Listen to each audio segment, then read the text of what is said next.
1.5 million feet of footage was utilized for Apocalypse Now. That is the length of 4,166 football fields. With that much footage, it's no surprise that this film is one of the most beautiful films ever shot. Vittorio Storaro, the Italian conformist cinematographer, was ultimately chosen to deliver Francis Ford Coppola's crazy cinematic masterpiece and did not disappoint.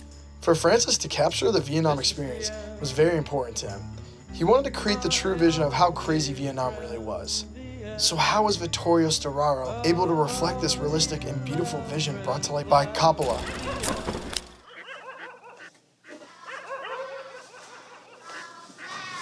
Let's talk about takes. What makes Apocalypse Now such a great film is its ability to immerse its viewers into the story. And as I discussed early in the semester with my essay on cinematography of The Shining, the best way to immerse the audience in the film is to utilize long takes, an element of cinematography that Vittorio Storaro strongly utilizes many times throughout the film.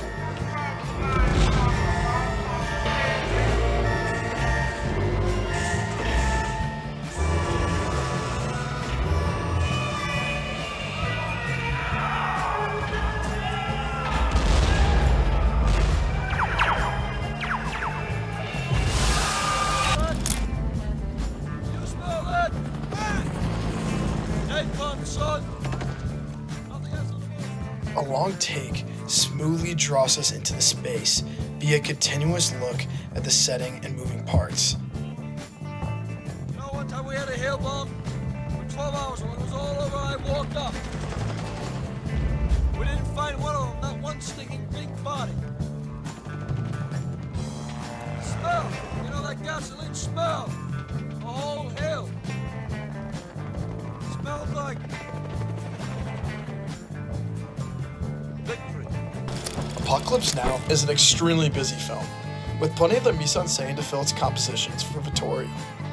It was very important that this information could be very legible and visually available for the audience to see. And so throughout the film, we see Vittorio utilize a deep depth of field. Here we can see a high level of detail in the foreground, middle ground, and background. Again, what this deep depth of focus does is put us right into Vietnam and right in the action. Because what a deep depth of field captured is the realistic sight of what human eye offers. Plus, the deep depth of field truly emphasize how big these settings were.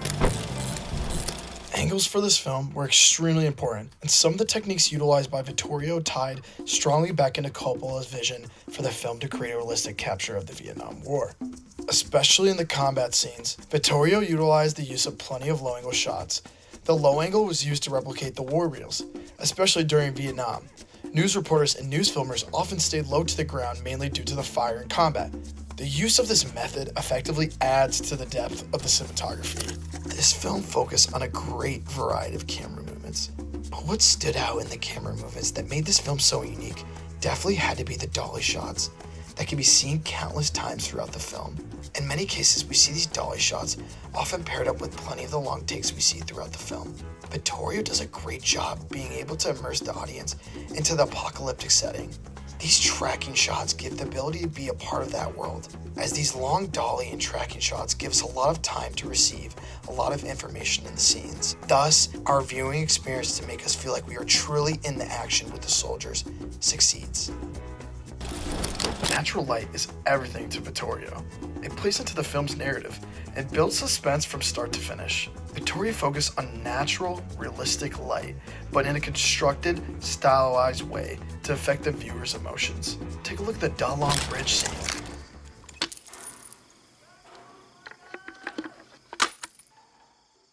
It's chaos. The only light used is the remaining string lights and flares. This enhances our suspense. It also utilizes darkness and shadows to give us a feeling of confusion and fear. The low light creates an atmosphere and can also be used to draw our attention, seen here. The light and shadow are used to draw our attention to focus on Kurtz and add to the mystery of Kurtz's character. In the scenes with Kurtz, the shadows and light are unlike anything I've ever seen. People still today are in awe and inspired of this lighting effect. You're neither.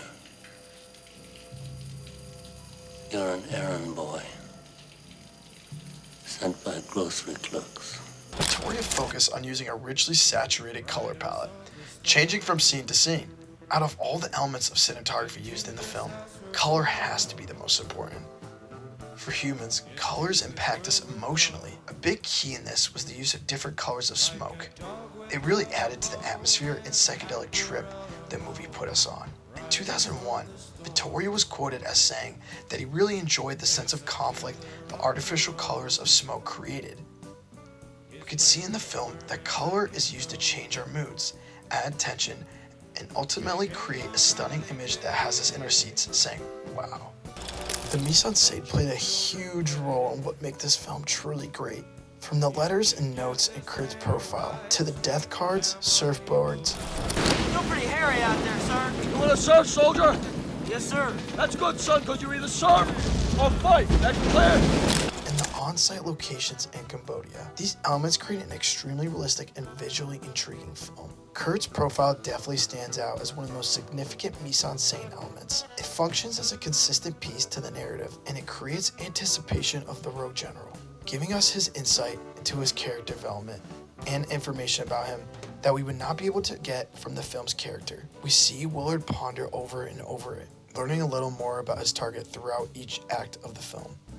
But I couldn't connect up that voice with this man. The settings and large locations also make the mise-en-scène stand out a lot in this film compared to other war films. Not often do we see realistic large-scale scenes of warfare, and at the time the film was made, this had never been done. So much planning and takes occurred this film.